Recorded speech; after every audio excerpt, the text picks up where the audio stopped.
Bonjour à toutes et à tous. Aujourd'hui, je vais partager avec vous un épisode qui me tient particulièrement à cœur. Quand j'ai commencé à produire ce podcast, j'ai voulu, normal, aller vers les chefs qui me faisaient rêver. Les connus, forcément. Les grands noms qui devaient bien cacher quelque chose qui justifie leur ascension. Ce plaisir, il existe toujours, vous le savez, vous l'entendez, mais entre-temps, j'en ai découvert un tout différent, le plaisir de consacrer des épisodes aux chefs que j'aime.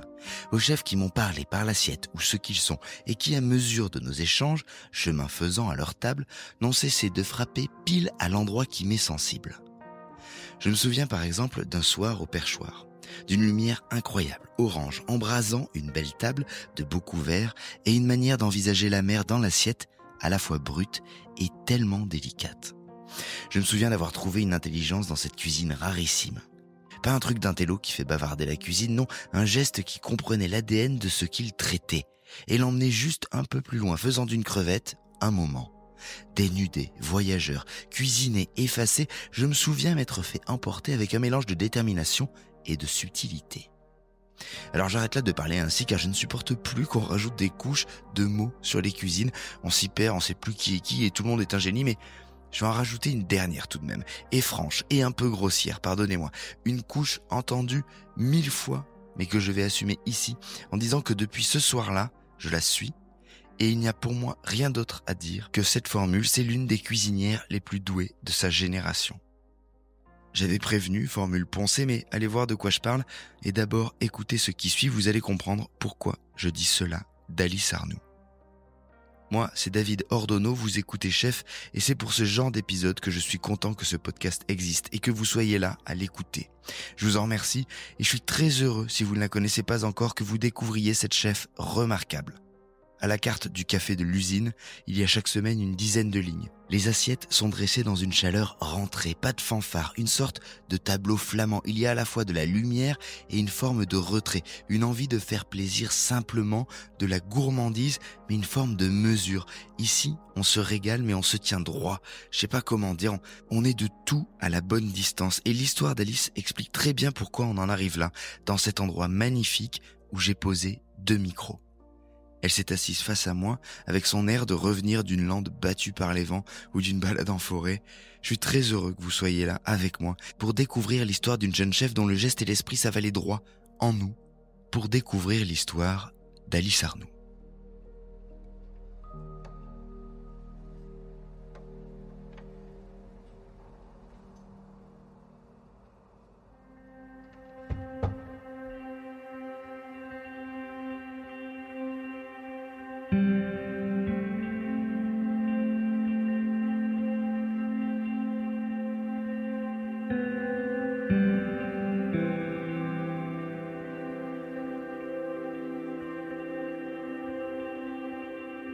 Je suis née à Versailles. Le tout début de ma vie, je m'en souviens pas. Ça, je pense que c'est normal. J'ai eu une, je pense, très belle enfance. Donc, on a beaucoup voyagé. Mon père avait un travail où on a bougé tous les 4-5 ans. Donc, on a vécu aux États-Unis, à Genève, en banlieue parisienne. À un moment, on était à Londres aussi. Donc, on a beaucoup bougé. J'ai appris l'anglais et le français un peu en même temps, mais je pense surtout l'anglais au début. Dans les photos que je vois quand je suis toute petite et toute mignonne, toute blonde, il y a beaucoup de champs, il y a beaucoup de nature. Et dès qu'on était en week-end, on partait tout le temps à l'aventure, faire des randos, faire des trucs comme ça. Beaucoup de sport et beaucoup de moments au vert. Je pense que ça m'a un peu définie quand même. C'est quoi la structure de cette famille? On a l'impression que vous êtes très qu'elle a beaucoup de proximité en tout cas. Ce que tu racontes. On est très proches. Bon là, mes parents sont séparés, donc ça a beaucoup changé depuis les 10 dernières années. Mais on a grandi avec ma mère est très famille. Et je pense qu'elle a été éduquée dans une structure justement où on est très proches. Et mes grands-parents du côté de ma mère étaient militaires. Et c'est ma grand-mère qui a continué à travailler. Et mon grand-père était un homme qui s'occupait des enfants et qui est resté à la maison. Et qui a mis sa carrière de côté pour suivre la carrière de ma grand-mère. Très moderne. Très moderne, voilà, par rapport à avant. On a une famille très soudée. Donc même aujourd'hui, mes 2 sœurs, on est 3 filles. On est très soudés. Donc, dès que moi, par exemple, je veux pas partir en vacances avec la famille, c'est tout de suite un drame. Ah ouais, encore maintenant. Encore maintenant, ouais. Ça fait partie de l'ADN. Ouais, j'appelle ma grand-mère un jour sur deux. Ouais, on est très, très proches. Après, on est une toute petite famille. On est en tout, si on comprend tout le monde, on est 10, quoi. Donc, parfois, on fait Noël, on est 3 ou 4. Donc, on est très proches. Nature, sport, rando, beaucoup de voyages. Beaucoup de voyages. Je pense tous les ans, ouais, on partait. J'ai ces souvenirs, on allait au Sri Lanka. Enfin, on a beaucoup voyagé, ouais. Je pense qu'on a une enfance aussi très aisée, quoi. Mes parents, ils avaient les moyens.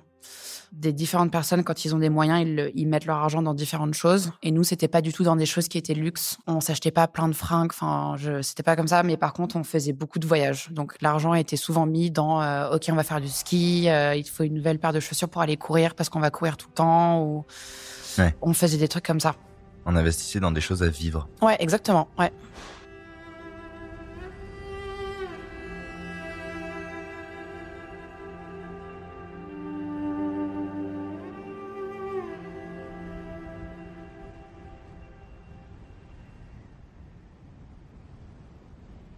Et la cuisine, là-dedans, ça représentait quoi? Quelle était la place de la table dans ton enfance? Bah justement, vu qu'on avait les moyens, je pense, on faisait souvent le marché. Et ma mère, qui travaillait pas quand je grandissais, elle est peintre, donc elle travaillait, mais elle travaillait pas pour vivre. Elle cuisinait beaucoup, donc c'était vraiment un moment super important. On mangeait à table. Enfin, je le sais maintenant que c'est pas comme tout le monde, parce qu'aujourd'hui, je côtoie des autres personnes qui le font pas comme ça. Mais nous, quand on mangeait à la maison à table, c'était tous les soirs à 20h. On devait être prêt. Fallait pas être en retard quand maman avait fini de faire à manger. Et on mangeait genre très, très bien, quoi. Donc, elle allait chez le boucher, elle prenait des super carrés d'agneau, même si c'était juste un mercredi soir. Les haricots verts, ils étaient frais, ils étaient équeutés, ils étaient faits à l'ail. Enfin, tout était vraiment fait dans les règles de l'art. Et je m'en souviens parce que ma mère, elle m'a dit ça récemment. Elle m'a dit qu'un jour, quand j'avais 10 ans, j'étais allée faire comment on dit en français quand on va dormir chez une copine? Une soirée pyjama? Ouais, voilà, une soirée pyjama chez une copine. Et j'étais rentrée en me disant, en fait, j'ai plus envie d'y aller parce que la maman, elle ouvre elle met les haricots verts, ça sort d'une boîte. Et j'avais dit à ma mère, du coup, j'ai plus envie d'y aller parce que si on mange pas bien, moi, je préfère rester à la maison, quoi. Pas mal. Non, parce que parfois, ça se fait à l'envers. Tu sais, les enfants, ils reviennent de chez... Ils disent « Ah, c'est trop bien, j'ai mangé des nuggets surgelés. » Et toi, t'es là « Ah, d'accord. » Ça, tu l'avais dans le bon sens. Ouais. Mais moi, tous ces souvenirs, c'est vraiment quand j'avais 10, 15 ans et qu'on était... on a grandi à Fourqueux, donc c'est un peu plus loin c'est au bout du RERA, c'est encore plus loin que Saint-Germain-en-Laye. Parce qu'il y avait un lycée international, donc moi, j'étais en école en anglais. Et j'ai ces souvenirs je rentrais à pied chez moi, donc je passais tout le temps par Fourqueux, donc c'était la campagne en vrai. Et je passais par le marché et après l'école, moi, je passais me chercher des champignons et pour le 4 heures, je me faisais une poêlée de champignons à l'ail et au persil. C'était pas... Ouais. Commun. Ouais. J'étais végétarienne pendant assez longtemps. Mais enfant, ado? Ouais, genre de mes 11 à mes 16 ans, mais pas végé en mode je mange pas du tout. Mais j'étais en mode je mange pas du tout de viande. Et parfois quand il y avait du très bon saucisson, ou en fait quand j'en avais envie, je me disais vas-y je le prends. Donc toute ma famille était en mode mais du coup t'es pas vraiment végétarienne. Ouais. Mais c'était juste parce que j'avais pas du tout envie de manger de la viande. Enfin Mais c'était venu comment ça? J'avais pas envie. Ma mère était très tofu parfois, ou elle nous a vachement appris à manger aussi végétarien. Elle a grandi à Dakar, donc il y avait beaucoup de céréales, de choses qui étaient cuites pendant longtemps, donc elle nous faisait genre beaucoup de couscous végé ou de trucs comme ça. J'ai juste vu qu'en fait, je préférais tellement plus les haricots verts à l'ail que quand elle faisait des carrés d'agneau. Donc à un moment, j'ai dit en fait, moi, je mangerai pas de carrés d'agneau. Mais je veux une double portion de épinards J'étais juste beaucoup plus attirée par tout ce qui était légumes, quoi. C'est marrant ce que ça raconte du conditionnement. Si tu ouvres le spectre du végétarisme et que tu montres qu'il y a une culture de cuisine qui est possible sans ennui, avec beaucoup de gourmandise, ce qui n'est pas du tout le cas en France parce qu'on n'a pas du tout cette culture-là, ouais. En fait, tu te rends compte que la protéine animale, on n'a pas forcément l'envie d'aller la chercher. Ouais, je pense. C'est assez dingue. Ok, quand on est dans ce cadre-là, dans l'enfance, l'adolescence, il y a cette fameuse question qu'est-ce que tu veux faire plus tard? Est-ce que c'est une question que tu te poses et à laquelle tu as une réponse quand tu as c'était genre super clair que j'allais faire de la cuisine. J'avais 9 ans, je disais, moi, je vais faire de la cuisine. Je faisais des cours, enfin, c'est un peu chelou, mais j'avais développé un truc avec ma meilleure pote. On faisait des cours de cuisine à des enfants. Le dimanche après-midi, on avait réussi à genre se faire un peu de sous sur le côté. On avait 10 ans, on avait une quinzaine d'enfants et on leur montrait le film de Ratatouille. Et après, on était tous, enfin, moi, j'étais chef. Alors du déjà, coup. Attends, il faut que tu m'expliques, parce que déjà, ça me fout un coup de vieux, parce qu'à 10 ans, tu regardais Ratatouille. Bref, Ouais. Comment te vient cette conviction? Tu parles de 9 ans, 9 ans, on se souvient des choses. Qu'est-ce qui fait que... C'est un peu bizarre aussi, mais le gros truc, je pense que c'est Cuisine TV. Parce qu'à l'époque, nous, on avait Canal, donc j'ai grandi avec il y avait une télé dans la maison, quoi. Ouais, Je ouais. pense que pas mal de maisons. Là, j'ai plus du tout de télé, je regarde plus du tout la télé. Et donc mes sœurs étaient tout le temps, elles regardaient genre Disney Channel à l'époque ou MTV ou des trucs comme ça. Donc quand on était la première devant la télé avec la télécommande, on pouvait choisir. On avait le pouvoir, quoi. C'est ça. Et donc, quand c'était ma grande sœur, c'était tout le temps MTV. Donc, j'étais bloquée à regarder... Des clips? Ouais, trop chiant. Enfin, moi, je trouvais ça trop chiant. Pas mal, quand même. Pas mal. Ça n'existe plus maintenant. Ça n'existe plus. Mais à l'époque, oui. Mais moi, j'avais trop le seum parce qu'en fait, j'avais envie de regarder Cuisine TV. Et en fait, effectivement, sur Canal, il y a plein de trucs de cuisine. Et je trouvais ça tellement cool à regarder. Quoi, sur Cuisine TV? Il y avait Laurent Mariotte, je me souviens. Il y avait Gontran Charrier. Il y avait Nigella Lawson. Franchement, c'était des trucs qui passent plus du tout aujourd'hui. C'est pas du tout. Je pense pas que c'est des gens qui sont encore connus. Moi, je me souviens de Gontran Charrier. À l'époque, c'était encore super niche. Il avait pas encore ces trucs. Et il montrait, je trouvais ça trop cool. Il montrait comment faire des focaccia, comment faire ci, comment faire ça. Et c'est pas des trucs que ma mère, elle faisait parce qu'on n'était pas dans le pain, on n'était pas dans le pétrissage de la pâte. Ça, c'est des trucs qui sont très très niche en vrai. Quand on cuisine pour une famille, on fait pas forcément une focaccia maison. Moi, je trouve ça incroyable.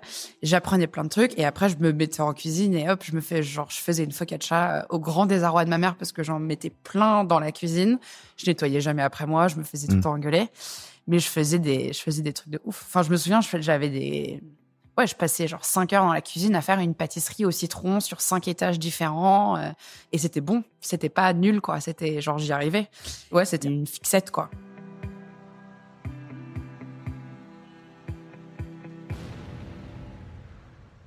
Il y a ce truc de « j'y arrive » qui est signifiant, non? J'imagine. Ce fait de j'essaye, je fais concrètement et je vois que ça fonctionne. Est-ce que c'est ça qui est aussi un élément déclencheur, le fait de voir que ça se concrétise et que ça fonctionne? Ouais, je pense aussi que je faisais des choses, je pense étaient bonnes, sinon, en vrai, on est très honnête dans ma famille, je pense qu'on m'aurait dit c'est vraiment pas bon. Mais oui, j'avais des gens autour de moi qui me disaient c'est délicieux, quoi. Donc je me disais putain, mais trop bien. Du coup, je fais à manger ce soir, je leur faisais des menus. J'avais 14 ans, je leur faisais des menus en 5 temps. Bon, là, je pense pas que c'était délicieux, mais j'ai un copain qui a eu un grave accident quand on était très jeune. Il s'est fait renverser par un camion et il a fait genre 2 ans à l'hôpital. Il s'est fait briser la mâchoire, donc il y a eu beaucoup de rééducation et il a vraiment galéré à s'en remettre. Et du coup, il sortait de l'hôpital au bout de 1 an et il pouvait pas du tout manger ni mâcher. Il avait pas de mâchoire, quoi. Et donc, je me souviendrai toujours, j'avais invité genre 5-6 potes chez moi. On avait 16 ans et j'avais fait un menu tout liquide. Un menu dégustation tout liquide pour un peu genre célébrer le fait que ce soit la première fois qu'il sort de l'hôpital. C'était des trucs comme ça, quoi. Enfin, chaque moment, juste, c'était la créativité. C'est juste que quand on est au lycée et qu'il faut lire des livres et faire des espèces de dissertations et rentrer dans tout, parce qu'on se dit, bon, on fait une dissertation sur un livre, ça peut être créatif. Ça devrait pouvoir être super créatif. Mais c'est pas ce qu'on attend. Non, tout doit rentrer dans les clous. Il faut que la première phrase, elle fasse ci. Et je pense qu'il m'a manqué vraiment ce côté super créatif. Et moi, j'avais pas les arts plastiques et j'avais pas tous les trucs en plus, genre la musique, arts plastiques et tout. En fait, c'était remplacé par des cours d'anglais pour passer le double diplôme en américain. Donc toi, à l'école, il n'y avait pas de créativité? Il y avait zéro créativité. C'était super dur comme école. Genre, c'était vraiment... ça m'a beaucoup formée et j'ai beaucoup appris. Et je suis très contente d'avoir fait cette école. Mais il y avait zéro créativité en vrai. Donc moi, je rentrais chez moi et du coup, c'était Cuisine TV et je me mets au fourneau et je fais une poêlée de champignons et comment on fait la meilleure poêlée de champignons, etc. Donc... Ça marchait l'école, j'imagine. Ça a marché très bien, ouais. Bah, mon père était très... je pense que c'est un peu à l'américaine, je pense. C'était tu fais ce que tu veux tant que tu as des bonnes notes. Voilà. Donc, j'ai eu une enfance très libre. Je pouvais faire vraiment les 400 coups. J'avais le droit de sortir limite en boîte quand j'avais 15 ans. Il n'y avait pas de problème. Mes parents m'ont fait confiance tout de suite. Mais il fallait juste avoir des bonnes notes. Donc, c'était ça. Donc, Pas mal. Ouais, c'était cool. Du coup, je faisais super attention à avoir des bonnes notes. Et c'était aussi, je pense, très important pour moi d'avoir des bonnes notes. C'était important que ça se passe bien. Que si je vais étudier ça, faut que derrière, j'ai une bonne note, que mes parents voient que j'ai une bonne note. Mais c'était moins pour mes parents, c'était aussi pour moi, que dans la classe, je sois au bon niveau, que tout se passe bien. Pourquoi ça te rassurait? Je sais pas, j'avais juste envie. Je sais pas, quand j'avais 14 ans, 15 ans. Mais... Ça peut être la meilleure, être rassurée. Ouais, j'avais un gros bégaiement quand j'étais jeune, du coup. Parce que quand je suis arrivée, j'avais 10 ans, je pense, quand je suis arrivée en France. Je suis arrivée dans une école française, du coup, franco en bilingue, quoi. Et on m'a tout de suite mis en mode genre dictée. Et en fait, je savais pas écrire. Et je savais pas parler, je savais pas comment vous voyez les profs. Il y avait tout un... Et donc, j'ai eu un gros bégaiement qui a duré 5 ans. Ah ouais. Où je pouvais quasiment presque pas parler. C'était un truc où je m'interdisais de parler. Parce qu'en famille, ça marchait très bien, il était plus présent. En famille, je bégayais beaucoup, mais je parlais parce que, en fait, on n'était pas en train de se foutre de moi, quoi. Mais à l'école, je me souviens quand il fallait, à un moment, quand on est, je sais pas, en cours de français, on doit lire des livres. À haute voix? Haute voix, ouais. Ah, ouais. Et là, c'était désastre, quoi. Parce que du coup, t'es stressé, tu bégayes, il y a les 29 autres personnes dans la classe qui t'entendent. Ouais, voilà. Après, je l'ai pas très, très mal vécu. Je vais pas dire, j'ai eu un mauvais moment à l'école parce que je bégayais, mais j'ai vu un orthophoniste, j'ai vu des psychologues. Ça a mis du temps à partir, quoi. C'est pas effectivement un trauma, parce qu'il y a des traumas peut-être plus graves, ouais, certes. Ouais. Néanmoins, quand tu vas tous les jours en te disant, j'espère que, ou machin, t'as pas le même quotidien que ceux qui sont à l'aise. C'est sûr. Et après, le gros truc qui s'est passé, c'est que je l'ai gardé. Même aujourd'hui, il y a des semaines où quand je vais pas bien, quand je me sens pas bien, je bégaye. Et je l'ai gardé. Et quand je suis arrivée en cuisine, c'était dur parce qu'en cuisine, en fait, faut répondre au tac, de manière très claire. Et en fait, si tu bégayes, en fait, c'est pas clair. Donc, en fait, les gens, ils te regardent en mode, en fait, c'est oui ou non. Et toi, t'arrives pas à dire oui. Moi, j'ai des consonances très claires où je bégaye. Typiquement, sur les A et les E, je bégaye. Et quand on me demande, tu t'appelles comment? En fait, c'est super difficile de dire Alice. Donc, souvent, je dis, je m'appelle Alice parce que ça va casser le début de la phrase qui commence par A. Mais du coup, mon prénom, c'est un des trucs les plus difficiles à dire. Ça alors? Un peu bizarre, ouais. Là, ça va mieux, en vrai. Mais il y a vraiment des moments où c'est un peu quand je suis fatiguée. Oui, parce que là, on se dit que t'es super en forme pour le coup. Là, je suis en forme. Là, ça va. Mais là, ça va mieux. Mais vraiment, je me souviens quand j'étais à Londres en cuisine, la cuisine, c'est dur et c'est stressant et t'es fatigué. Et si en plus de ça, tu rajoutes le stress de mal pouvoir communiquer avec les gens, c'est dur, quoi. Ouais. Comment ça s'est écrit ensuite, après ces années et cette adolescence-là? Donc, t'as en tête l'idée que tu vas faire de la cuisine. Ouais. Et tu n'en démordras pas. Ouais. Mon père est pas d'accord. Du tout. Ah ouais. Pas du tout. Ma mère est très chill. En gros, il est hors de question que tu fasses de la cuisine. T'es brillante, t'as des super bonnes notes, tu t'en mordras les doigts.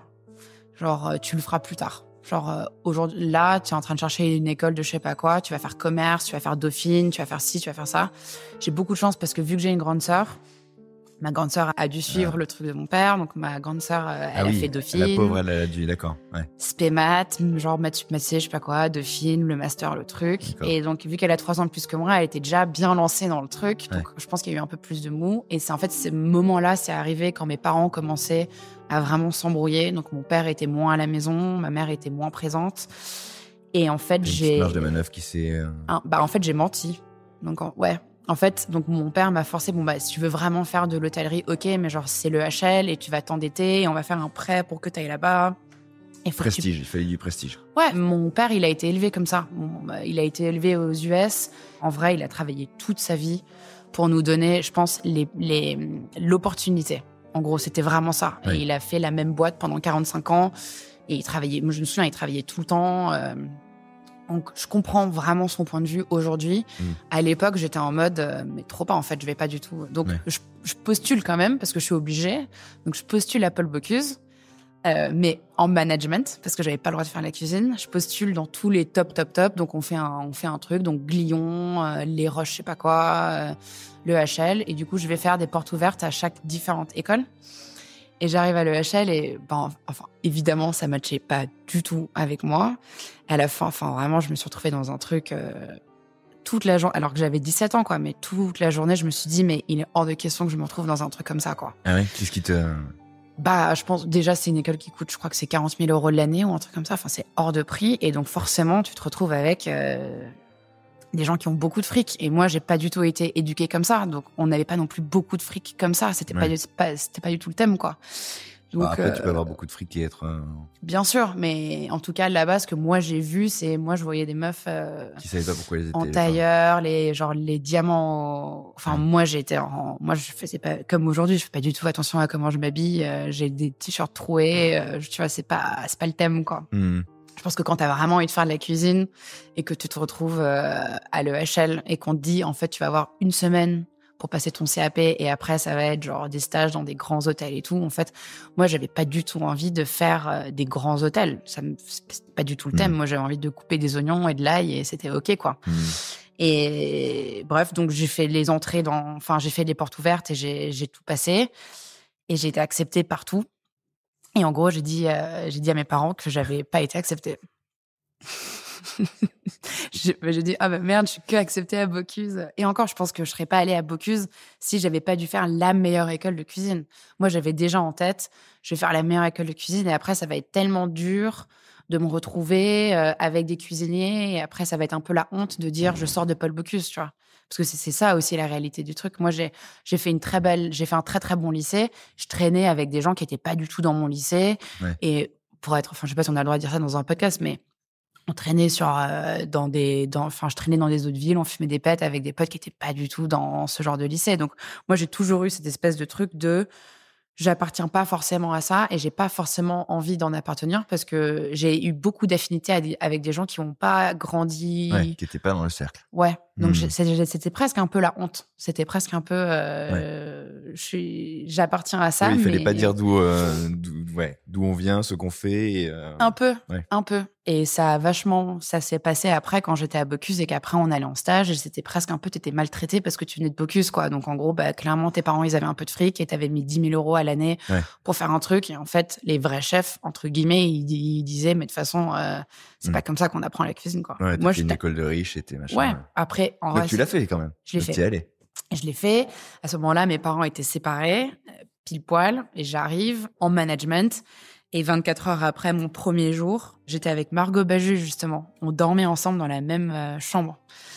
Et Margot, elle était en cuisine, et moi, j'étais en management, du coup. Et à la fin de la première journée de cours, elle avait fait je me souviens, un cours sur les goûts et la sensorialité de la cuisine, je sais pas quoi, et elle me montrait ses cours, et moi je sortais d'un cours de management de l'hôtellerie, un truc nul, un truc moi qui m'intéressait pas du tout. Ouais, non, mais pour moi, j'étais en mode putain, mais je suis enfin ici, je peux enfin faire ce que je veux. Ça fait 4 ans que je fais un lycée, que j'ai pas le droit de faire un CAP, j'ai pas le droit de faire un bac pro. Donnez-moi des oignons, donnez-moi des Non, mais c'était ça. Ouais. Et donc, du coup, je fais une demande pour changer de cursus au bout de 24 heures. Sans en parler à tes parents, j'imagine. Sans en parler à personne. Et donc, du coup, il y a eu, je sais pas comment dire, un panel qui s'est levé. Donc, il y avait genre le chef du truc cuisine, le chef du truc nanana. Et on était 5. Et donc, moi, j'aurais juste dit, en fait, je me suis trompée. Moi, je vais absolument faire de la cuisine. C'est mes parents qui m'ont un peu forcé à rentrer là-dedans parce que voilà. Donc, j'ai été acceptée là-dedans et ils ont dû juste quand même double-checker avec mes parents parce qu'à l'époque, j'étais encore mineure, j'avais 17 ans. Ils ont dû appeler ma mère et ma mère devait être en train de boire un verre de vin rouge en terrasse. Mon père était pas là. Est-ce que c'est bien OK? Et ma mère a, comme énormément de moments dans ma vie, a dit mais absolument, alors qu'en fait, elle savait pas du tout. Et je me suis pas fait engueuler. En fait, je suis tournée dans le truc. Je suis arrivée une semaine plus tard en cuisine. Trop bien. Trop bien. Et là, trop cool. Alors, là, trop cool. Tu vois quoi? C'est quoi les impressions à ce moment-là quand tu arrives dans cet univers-là où tu te dis, OK, cette fois, je suis dans le bon, je suis dans la bonne ligne, quoi. En fait, c'était super, c'était très militaire, grande cuisine, les tocs. Fallait que ce soit repassé, les chemises blanches, les trucs et tout. Donc, moi, c'était pas du tout comme ça que j'étais. Mais ça m'a fait beaucoup de bien, je pense. Ça m'a vraiment structuré, très militaire. Pas de t-shirt troué. Pas de t-shirt troué. Il fallait que les chaussures soient parfaites tout le temps. Il fallait que les couteaux soient tout le temps aiguisés. Il y avait des recettes à apprendre par cœur. Et il fallait suivre les recettes à la lettre, au gramme près. Et du coup, bah, évidemment, moi, je trouvais ça trop chiant, quoi. Donc, mais comme n'importe qui adore la cuisine et qui arrive dans un... Je pense que j'étais pas prête. On était dans des... C'est une super bonne école où tu apprends beaucoup de choses. Et a posteriori, je me suis dit, putain, si je l'avais fait à 25 ans, j'aurais beaucoup plus pris avec moi qu'à 17 ans. Ouais, où t'as pas envie de rentrer dans ce cadre-là Ouais. et tu t'arrives pas à le voir avec la bonne distance et du Ouais. coup, tu dis, ah, fais chier. Ouais. En gros, alors que c'est évidemment, c'est une super école, j'ai trop de chance. C'était génial et tout. Et après, le gros truc qui s'est passé, c'est que je savais pas qu'on allait apprendre que la cuisine française. Moi, c'est une école de cuisine, pour moi, c'est tellement de cuisines différentes. Enfin, je suis partie du principe que, évidemment, et puis vu qu'on a tellement voyagé, qu'il y avait tellement de choses. Ouais, entre tes voyages et le fait que tu t'es nourri en plus avec la télévision et donc aussi plein de formats qui étaient achetés, parce que Cuisine TV, c'était ça aussi. C'était des formats achetés à l'étranger. Tu parlais de Nigella à l'époque. Ouais. Donc, tu voyais pas mal de choses, en fait. Il y avait genre les nouveaux explorateurs avec Fred Chesneau, enfin des trucs incroyables. Et là, cuisine française, langue de bœuf, sauté de veau au baringot, enfin que des trucs où moi je te demande, mais en fait moi j'ai pas du tout envie de manger ça, genre c'est pas ça. J'ai un peu subi le fait que ce soit que de la cuisine française. J'ai trouvé ça super dommage. Genre je me suis vraiment dit, c'est la meilleure école de cuisine en France. Comment c'est possible que on a eu une semaine en 3 ans de cours de cuisine du monde? Qui était la meilleure semaine, quoi. Qui était incroyable, parce qu'on a fait une journée de cuisine japonaise, une journée de cuisine d'Amérique du Sud, mais bon, une journée d'Amérique du Sud, quoi. Ouais. Donc, j'ai pas compris pourquoi c'était pas plus inclusif sur les autres cuisines. Donc, encore une fois, je me suis retrouvée peut-être un peu bloquée dans ces concepts très français, où tout doit être fait d'une certaine manière. Format, schéma. Ouais. Et en fait, j'y arrivais pas, du coup. Donc, c'était assez intéressant. Oui, c'est pas ton truc depuis le début, ça, j'ai l'impression. Non, pas trop. Et donc, en fait, j'étais pas forte. J'étais nulle. Genre, j'avais pas des bonnes notes, quoi. Et je donnais tout ce que j'avais. Donc, on avait des examens à la fin de la semaine. Donc, en gros, un exemple, c'est tu fais une semaine œuf. Donc, pendant toute la semaine, tu apprends tous les œufs de la cuisine française, donc les œufs florentines, les œufs frits, les œufs pochés, les œufs nanani, nanana. Et à la fin de la semaine, tu tires un truc au pif, donc ça va être... Exécutes. Et voilà. Et donc, il faut que ce soit exactement parfait. Et donc, moi, je suivais les recettes à la lettre, mais évidemment, comme tout ce qu'on suit à la lettre, si on l'aime pas et qu'on le comprend pas, on peut pas mettre d'amour dedans. Donc, en fait, ça marche pas. Donc, forcément, il manquait un truc. Moi, j'aime pas du tout les fruits de mer, en gros. Dans les grandes lignes, c'est pas du tout mon truc. Et évidemment, il y a eu une semaine fruits de mer. Donc, c'était franchement à la fin de l'année. Donc, j'avais vraiment eu des mauvaises notes, genre 8 sur 20 ou 9 sur 20. Enfin, je faisais partie des gens qui cuisinaient, entre guillemets, le moins bien de la classe. Et semaine fruits de mer, je tombe sur moules. Les moules poulettes. Donc, c'est très bon d'ailleurs. C'est des moules avec des champignons de Paris crémés. Et en fait, je déteste les moules.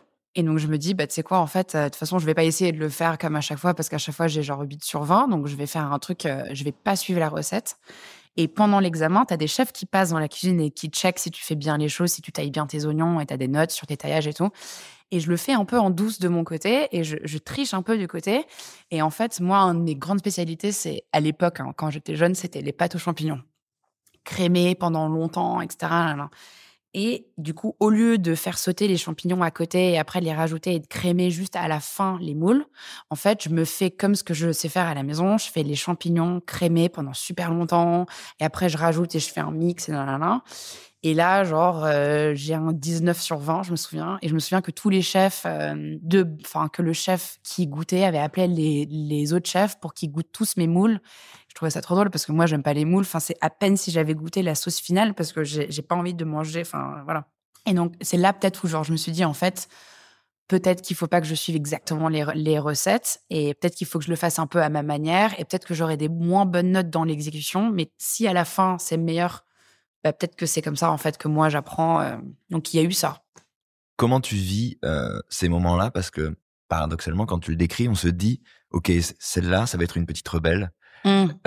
Et pour autant, tu as quand même ce discours qui dit, j'essaie de faire de mon mieux.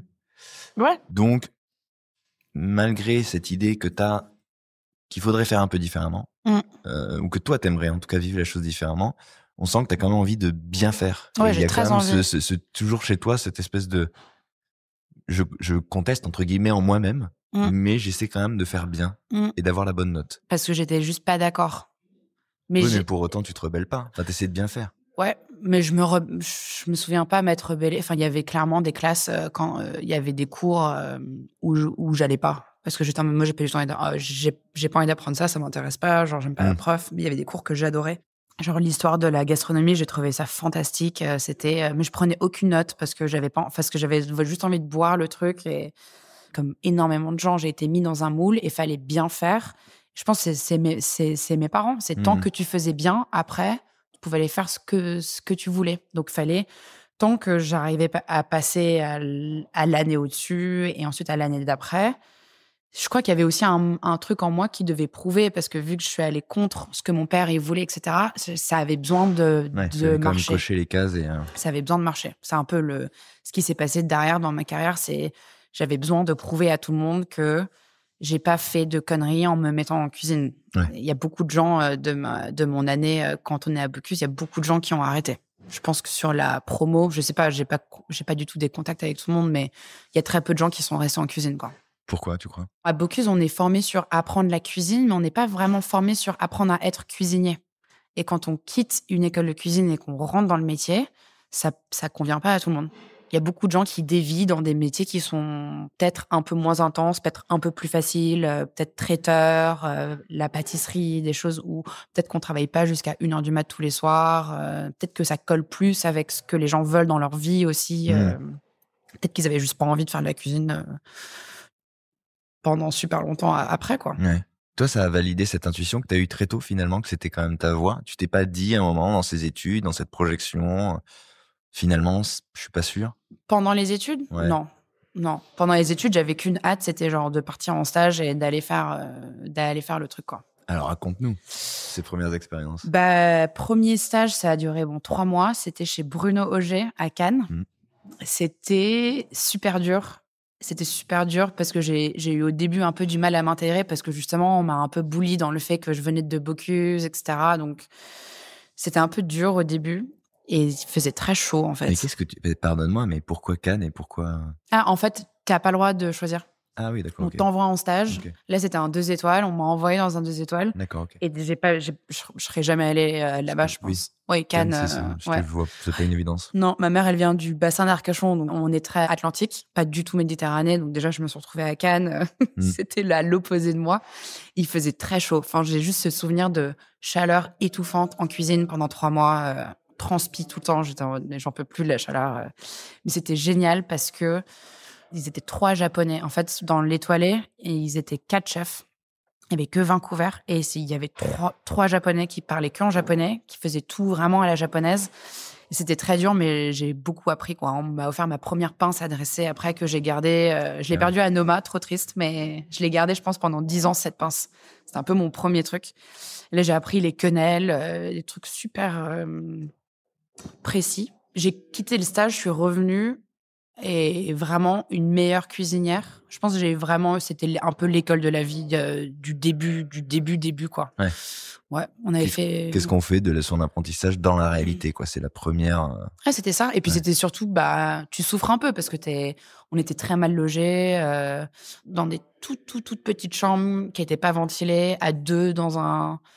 Enfin, c'était vraiment que du travail pendant 3 mois. Genre, c'était une espèce de vortex tu fais rien d'autre pendant 3 mois. On sent que t'as kiffé, du coup. Ça a été dur, hein. Ça a été dur, mais... C'était hyper dur, on était dans des lits superposés. C'était bien, c'était vachement bien. Non, mais ça m'a mis en...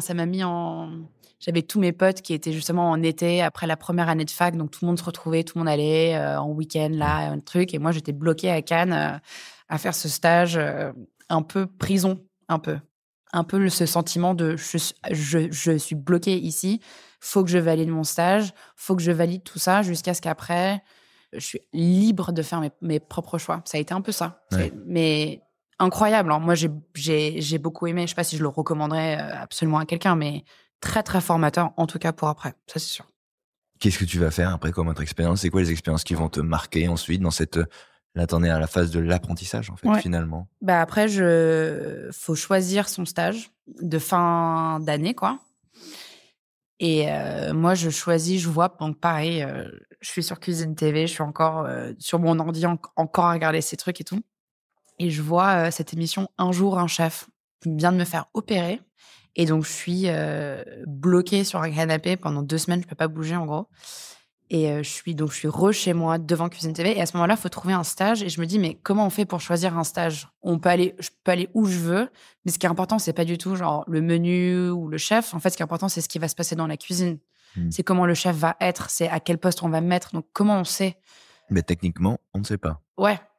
Et en fait, À moins d'être, c'est ça qui est dur. Bah ouais. Ouais, mais c'est comme ma petite sœur à un moment qui cherchait un stage dans une start-up et je lui disais, mais en fait, ce qui est important, ça va être ton maître de stage, ça va être la personne qui Ouais. Ouais.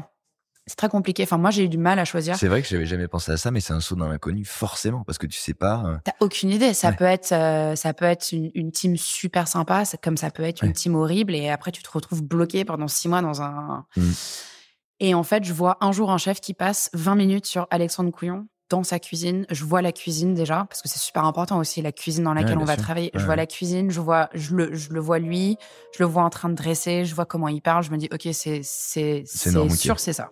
C'est sûr, c'est ça. Genre, j'envoie une lettre écrite, manuscrite à l'ancienne. Je lui envoie une lettre, je lui demande. Et il m'appelle 2 semaines après, il me dit, allez, vas-y, viens, on t'attend. Genre, tu viens quand tu veux. Donc là, je lui dis, oula, du coup, moi, je viens de me faire opérer, peut-être dans 1 mois et tout. Et je me souviens, je repasse à l'école pour aller récupérer des affaires ou un truc comme ça avant de partir en stage. Et il y a un meilleur ouvrier de France qui était un de nos chefs qui s'appelle Florent Boivin. Je sais pas du tout s'il y a encore, en vrai, j'en sais rien. Et je me souviens, il m'a dit, t'y arriveras pas. Tu arriveras pas avec lui, chez lui, t'y arriveras pas de manière générale. Tu pourras pas finir ton stage. Genre, tu le finiras pas. Mais... Genre, il est connu, ce mec, il est super dur. T'y arriveras pas. Genre, c'est pas un bon choix. Genre, c'est beaucoup trop dur pour toi. T'as pas le niveau, c'est pas la bonne mentalité. Et donc, bah, évidemment, quand on me dit ça, t'as envie d'y arriver, quoi. Et donc, j'y vais. Et c'était super dur. Potentiellement le truc le plus dur que j'ai fait de ma vie, quoi.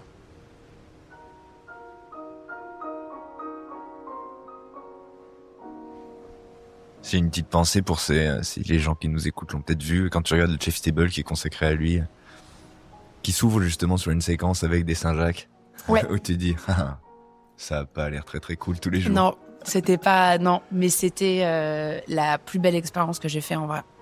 Alors raconte, qu'est-ce qui est difficile quand tu arrives là-bas? Qu'est-ce que tu vois? Déjà, c'est un environnement, c'est une adresse qui est pas commune, c'est un environnement qui est déjà super compliqué parce que t'es au bout d'une île, c'est l'été.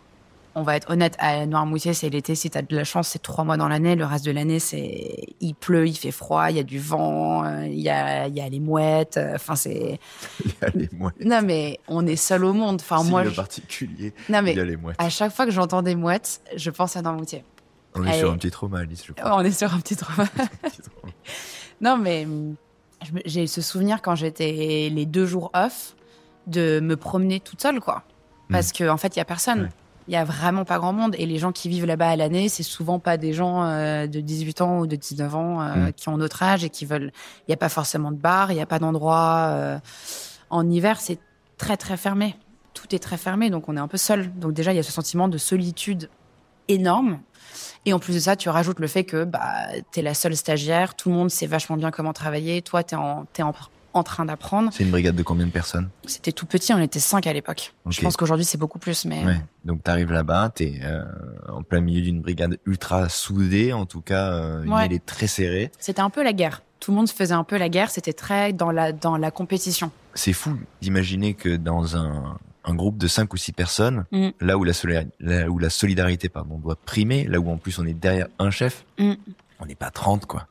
Non. Il y a ce truc-là. Ouais, mais ce qui a été incroyable, c'est qu'il était avec nous... Enfin, c'est lui qui ouvre la porte de la cuisine, quoi, tous les matins. À 7h ou à 8h, je crois. Et c'est lui qui ouvre tous les matins. Enfin, il est là avec nous de A à Z. C'est pas comme s'il est pas là. Il n'y a pas un service où il n'a pas été là, quoi. Il était... Enfin, c'est... Pour moi, c'est genre l'exemple le plus fort que j'ai vu de quelqu'un qui a ouvert un restaurant dans les règles de l'art, quoi. Enfin, pour moi, il a tout compris. Alors après, il y a... Il a tout compris, quoi? Parce qu'il est pleinement... La cuisine. Comment il cuisine, comment il dresse, comment il fait ses plats. Enfin, c'est le meilleur cuisinier que avec qui j'ai eu la chance de travailler, quoi. clairement. Ça, c'est très clair. Même aujourd'hui, c'est un magicien. C'est juste, si tu le regardes quand il dresse des trucs, c'est assez... moi, je trouve ça genre bluffant, quoi. Mais ça tient à quoi? Ça tient, je pense, là, c'est du talent inné chez lui, je pense. Chaque assiette qui sort est différente, donc ça change tout le temps. Donc au début, on se dit, ok, aujourd'hui, on va faire betterave et maquereau. Et après, pendant qu'il dresse la première assiette, il se dit, mais en fait, il manque un truc, donc sur les prochaines assiettes, on va rajouter ça. Et je pense que moi, j'y étais aussi à un moment où il avait déjà la deuxième, on cherchait la troisième. Et donc, on était en découverte aussi du truc. On fait comment pour aller pousser le truc un peu plus loin. Et c'était la cuisine à l'instant, quoi. C'était des cuissons qui étaient vraiment à la minute. C'était super bien cadencé. Tout le monde faisait très, très bien son travail. C'était super, super dur. Enfin, moi, je me souviens avoir rarement été... je rentrais chez moi, j'avais souvent les larmes aux yeux parce que c'était dur, parce que j'étais pas Mais à niveau... qu'est-ce qui était dur? C'était le niveau, ouais. Oui, et parce qu'il y avait aussi, en vrai, il y avait une ambiance qui était... C'était compliqué, parce que lui est très dur, parce qu'il a il avait très, très, très envie d'être excellent. Donc, quand on a quelqu'un dans sa brigade qui arrive et qui n'est pas encore excellent... je me souviens avoir laissé du cartilage dans de la chair d'araignée et qu'il y a un des clients qui avait renvoyé son assiette. Il avait laissé le cartilage sur le bord d'assiette et je me souviens, genre, scandale, quoi. Mais scandale parce qu'on est sur quelqu'un qui travaille 7 jours sur 7, tout le temps. Et donc, en fait, il n'y a pas place à l'erreur. Et a posteriori, peut-être que c'était trop intense, sa réaction, etc. Mais... moi, je suis un peu de la team de... En fait, ce mec-là, il est dans son restaurant, il a envie de travailler comme ça, il a envie de se mettre un niveau super, super élevé. Les gens qui ont envie... Tu y vas, donc t'acceptes. On y va. Et les gens qui arrivent et en fait, ça colle pas, ça colle pas et puis c'est pas grave. C'est pas obligatoire, en fait. Il a quand même une réputation comme étant un chef très dur. Et c'est quelqu'un de très dur, mais à juste cause, quoi. Enfin, c'est quelqu'un de très dur parce que il voulait avoir la troisième et heureusement qu'il l'a eu parce que je pense qu'il y a eu 10 ans de travail super intense.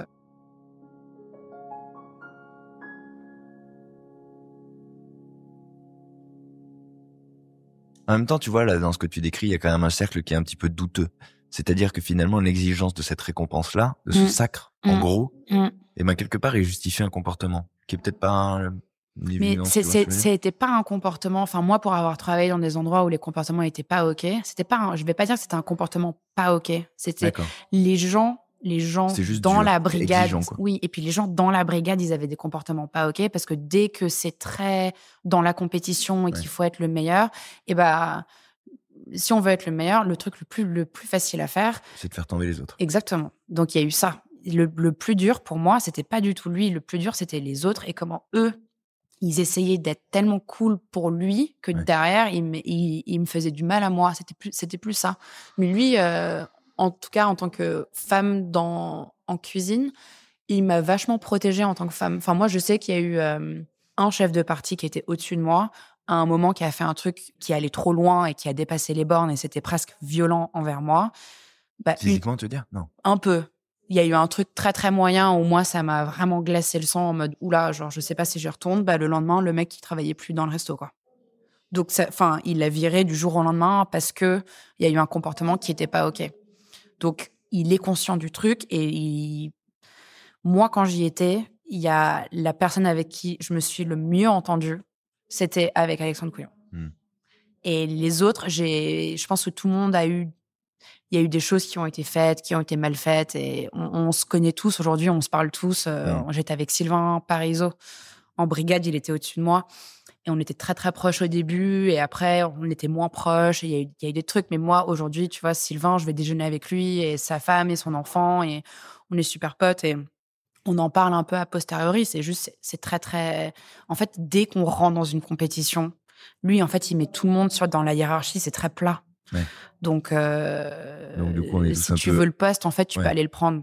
C'est aussi simple que ça. La nouvelle personne qui est arrivée il y a une semaine, si elle veut être sous-chef, en fait, elle peut aller le prendre si elle. Donc c'est dans la compétition. Ouais, c'est un truc de management qui peut être contesté quand même, parce que du coup, il y a une forme de manipulation induite en mode allez-y les gars, dévorez-vous entre vous. et que le meilleur gagne. Et j'en tirerai un profit finalement. Potentiellement, à l'époque, en tout cas, de mon ressenti, il y a eu un peu de ça. Ouais. Et après, il y a eu surtout ce moment où il a lancé le jardin. Donc aujourd'hui, qui est genre son jardin potager, etc.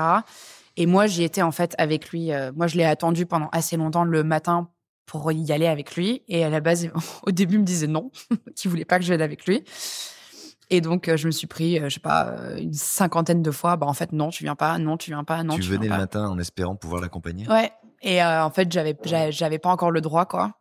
J'étais pas forte dans la cuisine, quoi. Enfin, je faisais plein de conneries, j'étais pas douée, je m'accrochais, mais c'était super dur. Et en fait, j'y arrivais pas. Donc, j'avais pas les compétences du truc. Donc, et à un moment, il m'a dit, OK, viens. Et en fait, peut-être que moi, mes compétences, c'était pas forcément d'en faire la plus belle chips de pommes de terre parfaite, nanana, mais peut-être que mes compétences, ben justement, là, c'était... En fait, j'adore aller au jardin, j'adore faire ça, j'adore les ramener, j'adore les...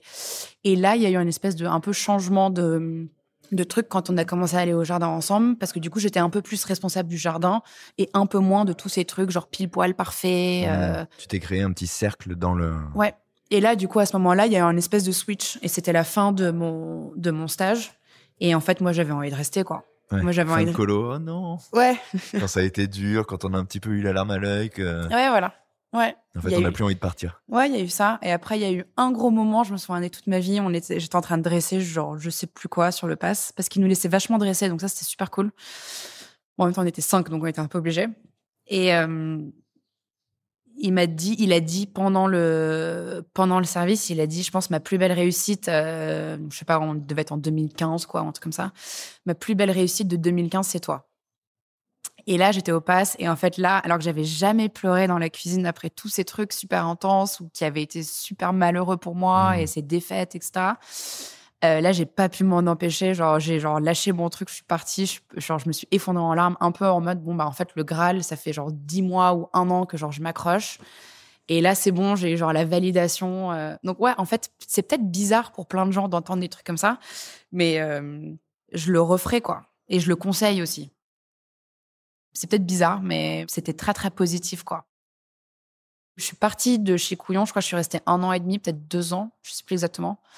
Je suis partie de chez Couillon, genre, vraiment une meilleure personne. Genre, j'ai vraiment appris. Et sur le côté de ma personne, et sur comment tu parles aux gens, ce qui va être acceptable, ce qui va pas être acceptable. J'ai vu des trucs qui étaient pas OK. J'ai fait des choses qui étaient pas OK. Mais on fait tous enfin, moi, en tout cas, j'ai fait des erreurs là-bas que j'ai plus jamais refait après. En fait, c'était stressant. C'est juste que lui, il était stressé. Et donc, en fait, quand t'as quelqu'un de très, très stressé aux manettes d'un truc, et ben, tout le monde derrière est très stressé. Moi, j'ai appris, faut être super cool. Sinon, après, ton équipe, elle est stressée, les gens, ils restent pas. Aussi, on était super bien payés, quoi. Pour la cuisine, c'était incroyable. Je suis partie là avec genre énormément d'argent dans mon compte en banque et une envie de, OK, bon, bah, maintenant, je vais faire complètement autre chose. Et je vais où? J'ai plus envie de vivre à Noirmoutier toute seule. C'est un peu la déprime, nanana. Enfin, je vivais vraiment toute seule dans une petite maison. J'avais ma petite voiture, j'avais passé mon permis. C'était très solitaire, en fait. Et je suis partie de là et c'était bon, bah, OK, maintenant, on va aller s'amuser, quoi.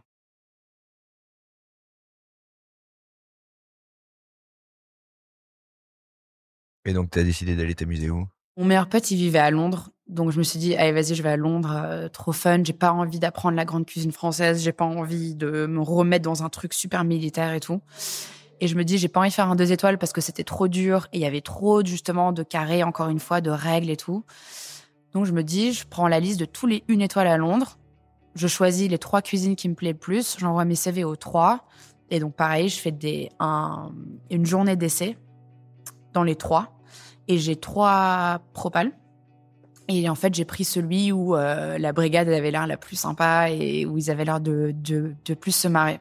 En gros, c'était aussi simple que ça. Et je crois que c'était le moins bien payé. Mais je me suis dit, il faut que je kiffe là, faut qu'on ait un espèce de switch, faut que je regagne un peu je suis heureuse, je passe un bon temps et tout. Et du coup, je me retrouve à Portland et le chef, c'était Merlin Johnson, qui aujourd'hui à OSEP, qui est je pense aussi un très grand chef aujourd'hui. Et c'était assez drôle parce que du coup, vu que je sortais de chez Couillon, il m'a tout de suite embauché et il m'a mis à cuisson, viande et poisson.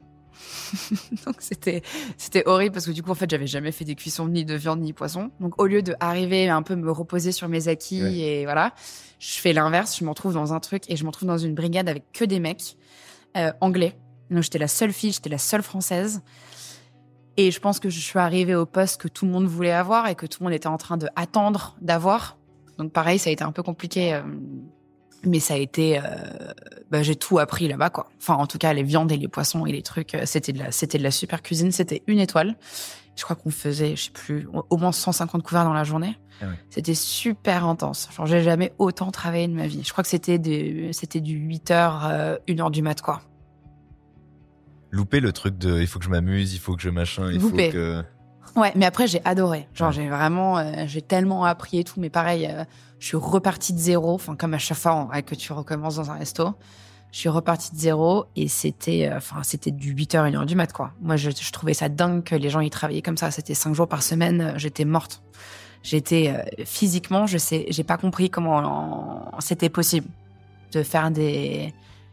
Mais à Londres, tout le monde travaillait comme ça. C'était un truc de ouf. Alors, tu faisais 8h, 1h du mat, tu rentrais chez toi, tu t'endormais à 2h30, tu te réveillais genre 5 heures après et t'avais pas le temps de prendre une douche, tu courais au resto. Enfin, c'était le rythme. J'ai jamais fait un truc comme ça de ma vie.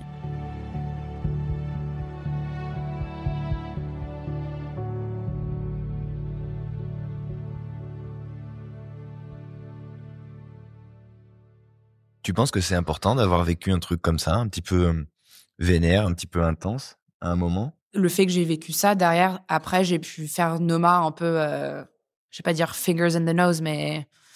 Plus détente. Ouais, j'ai fait Noma en me disant, mais en fait, j'ai fait tellement pire que ça, et en termes de mentalité, et en termes de horaire de travail. Je pense que j'ai eu Couillon où c'était la mentalité, c'était très très dur.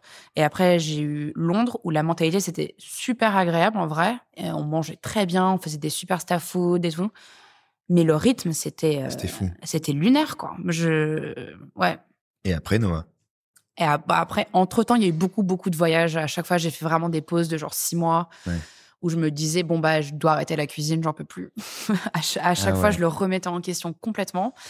Et au bout de 6 mois de pause, je me disais, mais en fait, évidemment que je vais aller postuler dans un truc comme ça. Évidemment, enfin, moi, ça me... Tu rechutes. C'est parce la que rechute. Parce que ça match avec ma personnalité. Je pense pas que c'est important que tout le monde fasse des trucs comme ça. Mais moi, ça match vraiment avec ma personnalité. Ça me fait du bien de faire un truc qui est super militaire, qui est super dur, de faire des concessions sur sa vie privée. Moi, c'est un truc, ça me drive, quoi.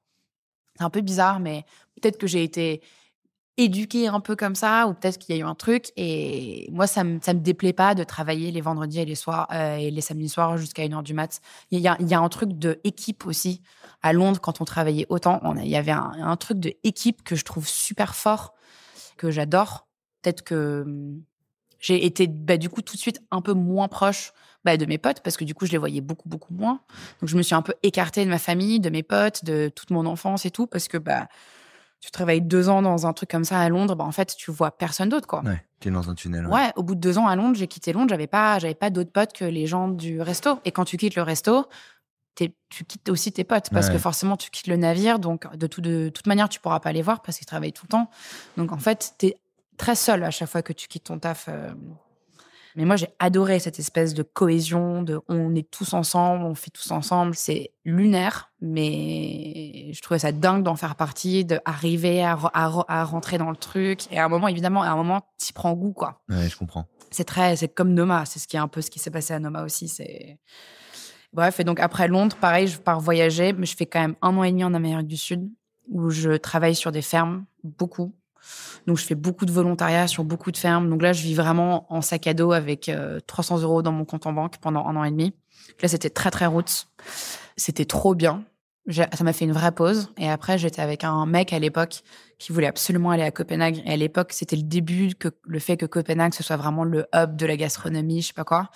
Et j'avais justement pas envie d'y aller parce que je me disais, mais en fait, tout le monde fait ça. C'est tellement connu, c'est pas ringard, évidemment, mais c'est ce que tout le monde fait. Donc, un peu la flemme de faire ce que tout le monde fait.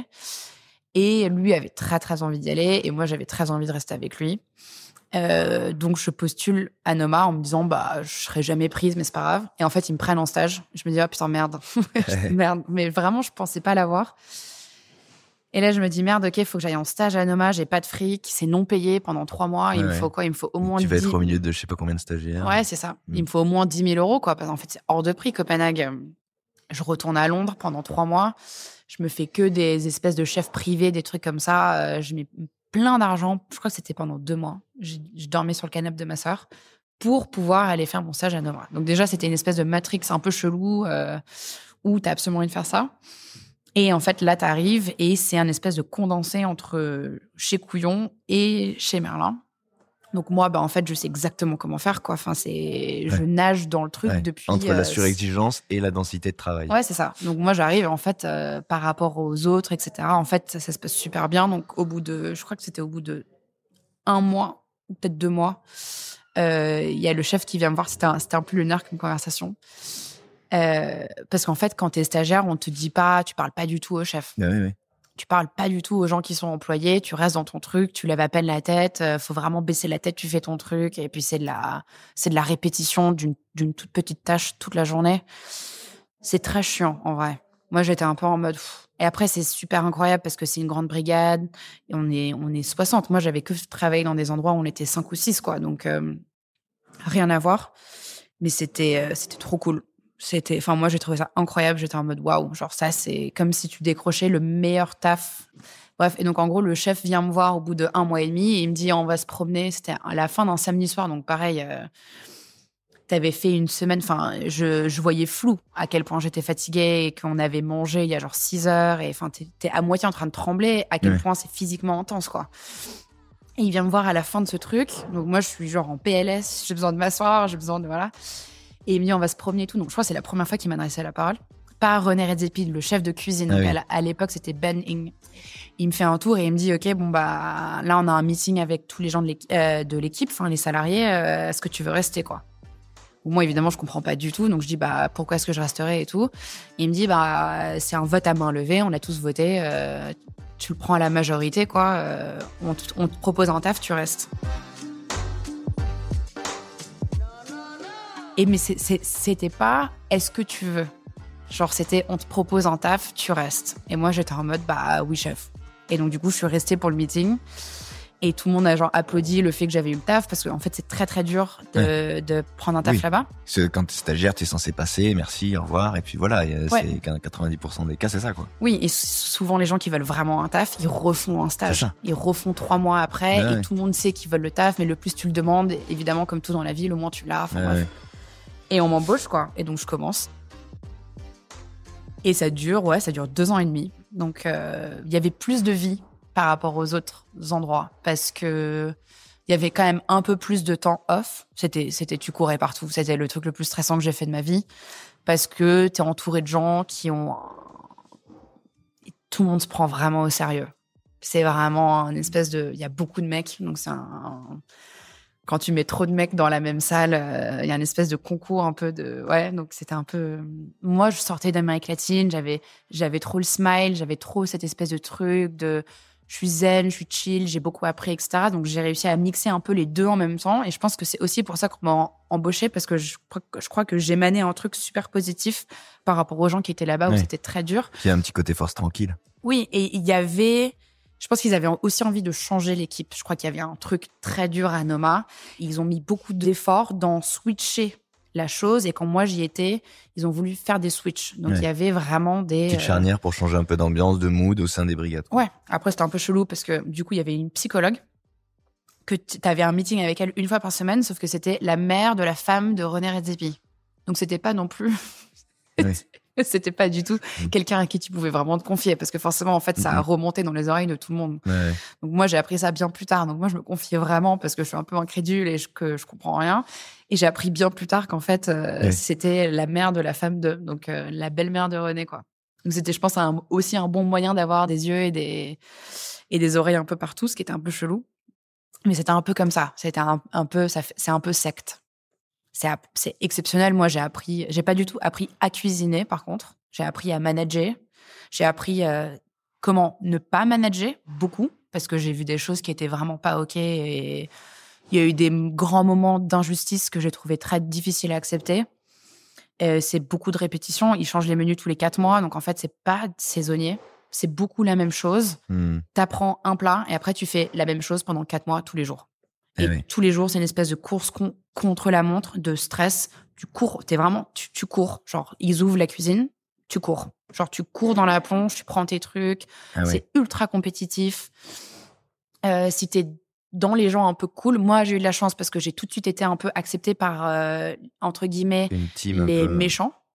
Donc, dès que j'ai été acceptée par eux, personne m'a jamais fait chier. Mais j'ai vraiment vu des gens. On dirait que tu parles de la cour de la prison, quoi. Mais c'est vrai. Mais j'ai vraiment vu des gens se faire bully d'une manière méga intense, quoi. Et j'ai fait partie des gens qui se sont jamais fait bully, mais qui n'ont. Tu ne donnes pas ton opinion par rapport à ça. En gros, tu fermes ta gueule. T'as de la chance parce que T'es ça du bon tombe côté. pas sur toi. Ouais. Mais j'ai vraiment vu. Il y avait un mec génial qui était super sympa, qui avait clairement pas le niveau, mais qui avait été embauché par René. En gros, toutes les embauches sont à main levée à la majorité. Donc, il demande à chaque fois, est-ce que toi, t'en penses quoi de cette personne, nanana.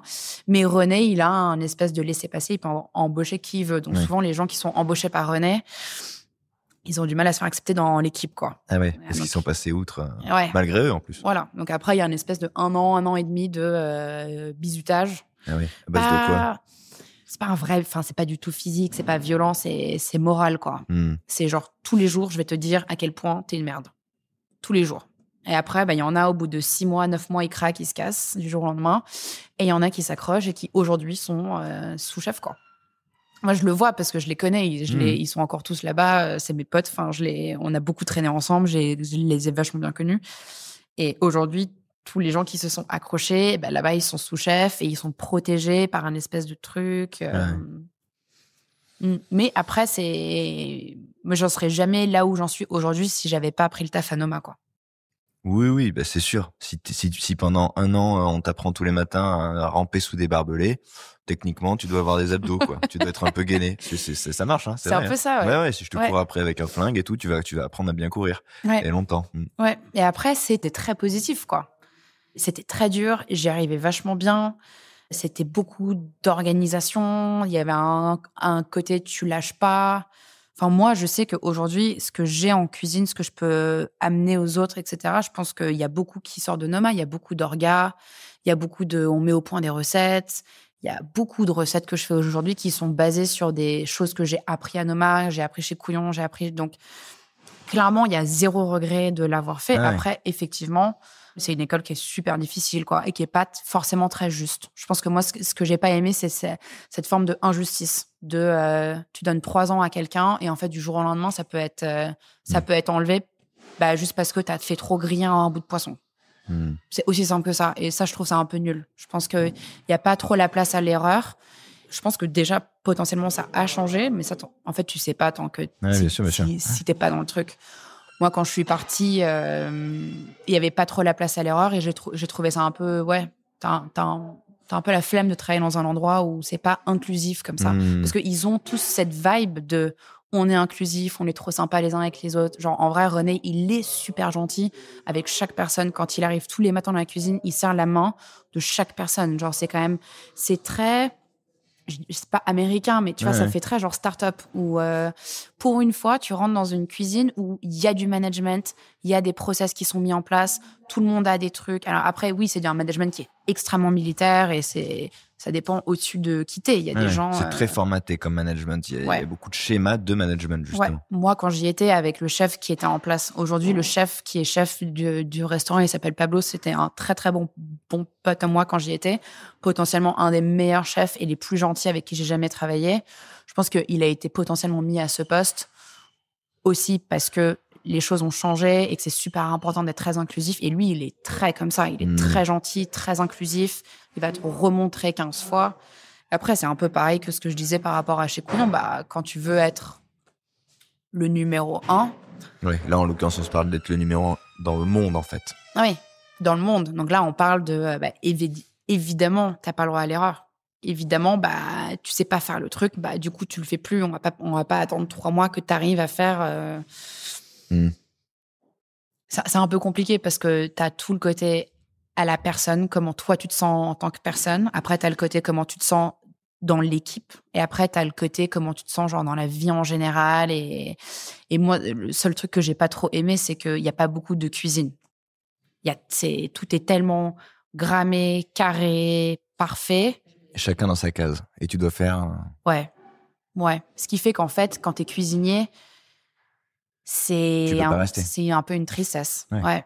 Donc tu restes. Bah moi, tu vois, je suis restée 3 ans parce que. Ce qui est beaucoup quand même. C'est déjà beaucoup. c'est le.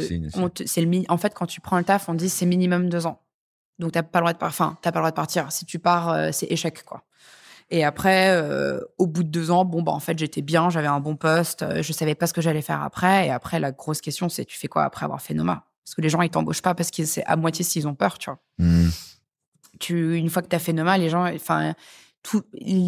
gens, ils veulent te mettre chef de cuisine parce que t'as le niveau, tu vois, tu sors, voilà. Mais en fait, t'as jamais été chef, t'as jamais été sous-chef. Moi, j'avais jamais été genre chef ou sous-chef. J'avais jamais fait ma propre cuisine. Donc, en fait, c'est presque un peu bâtard de sortir de Noma parce que t'es perdu. Ouais. On te parle tellement comme si t'étais juste un chef de... Enfin, tu vois, t'es un peu rien, tu sais rien faire, on passe ton temps à te dire genre, mais nanana. Et après, tu sors et t'es censé avoir toute cette confiance en toi pour aller gérer des... en fait, tu l'as pas du tout. Genre, limite, tu sors de Noma. Moi, je me sentais moins confiante que quand je suis sortie de chez Couillon 6 ans avant, tu vois. Donc, chelou, en vrai. Comment tu vas l'opérer, justement, cette sortie de la secte et comment tu vas commencer à écrire En fait, j'en avais marre. C'était le 2e Covid, donc il n'y a pas vraiment eu de Covid au Danemark. On est resté ouvert et on a fait plein de trucs. Et en fait, quand ils allaient réouvrir, je me suis dit, oula, mais en fait, ça va être encore le même menu, les mêmes choses. J'en ai l'impression de faire du surplace, quoi. Donc, j'ai vachement travaillé sur mon speech. Comment le dire à René? Pour vendre le départ. C'est difficile. En général, il faut se vendre pour rentrer. Là, il faut se vendre pour sortir. Ouais, c'est difficile de partir en bon terme. Même avec Couillon, la majorité des gens que je connais sont partis en très mauvais termes. Et moi, je suis partie en bon terme parce que j'ai donné une vraie bonne raison, quoi. J'ai juste expliqué vraiment. Et donc, je crois que j'avais dit, je me souviens plus, j'avais appelé ma sœur pour qu'elle m'aide. Je lui avais dit, en fait, si j'ai envie d'être un peu comme toi, t'as eu ta première étoile à 21 ans, en fait, j'ai 24 ans, je suis en retard. C'est pas en étant ici que je vais aller choper une étoile toute seule. Enfin, tu vois, genre, en gros, je lui avais un peu fait comprendre. Moi, je vais aller faire mes propres trucs, quoi. Ouais. Et, mais bon, évidemment, quand tu quittes le navire, et en fait, il avait été super sympa. Ça s'est super bien passé. Je suis partie et je suis allée travailler pour un de nos fournisseurs de fruits et légumes, à qui moi, je parlais tout le temps pour commander les betteraves, les trucs comme ça. Et lui, il avait une ferme au milieu de nulle part au Danemark. Très vibe Noirmoutier, Alexandre Couillon, sauf qu'il n'y avait pas d'étoile, donc il n'y avait pas la pression, il n'y avait pas le truc. Et donc là, tu cuisinais à la ferme? Ouais, c'était au-dessus, en gros, des vaches. C'était une ferme en biodynamie absolument exceptionnelle, au bout d'une péninsule. Il m'a placée dans une petite maison toute seule en face de l'océan. J'avais une voiture, fallait aller choper les asperges à la main nous-mêmes, les carottes. Pour aller prendre du lait, fallait aller drive 15 minutes. Aller ouvrir la grande valve, t'avais toutes les vaches qui étaient en train de se faire traire en même temps. Enfin, c'était le jour et la nuit par rapport à Noma. Genre l'inverse, le plus total. Ouais. Là, tu te retrouves opérante à la création, trop cool. Les mains sur les manettes. Ouais, c'est ma plus belle expérience que j'ai jamais fait, je pense. En tant que cuisine, quand je fais ma propre cuisine. Je pense que la meilleure cuisine que j'ai faite, c'était la première fois que j'ai cuisiné vraiment. Parce que du coup, tu réfléchis un peu moins à ce que tu fais. J'avais très envie de liberté, on fait ce qu'on veut. C'était un peu comme le rehab de Noma. C'était un peu ça. Je suis restée 9 mois. C'était la saison, quoi. Tu peux pas vraiment rester en hiver au Danemark, au milieu de nulle part. J'étais super, super, super heureuse, quoi. Il faisait beau, c'était l'été, il y avait les asperges.